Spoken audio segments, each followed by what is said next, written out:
weight, 17 knots slower than a 747-400 at max landing weight, which means we bring a lot less energy into the flare, and therefore we've only got reversers on the inboard two engines. And you'll see this low-speed performance demonstrated during this pass here.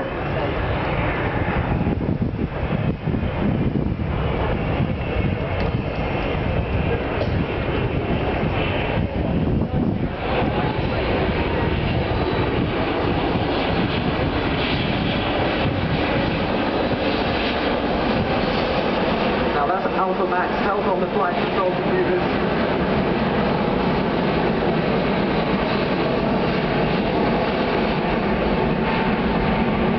And even at low speed, the roll rates are still fairly significant.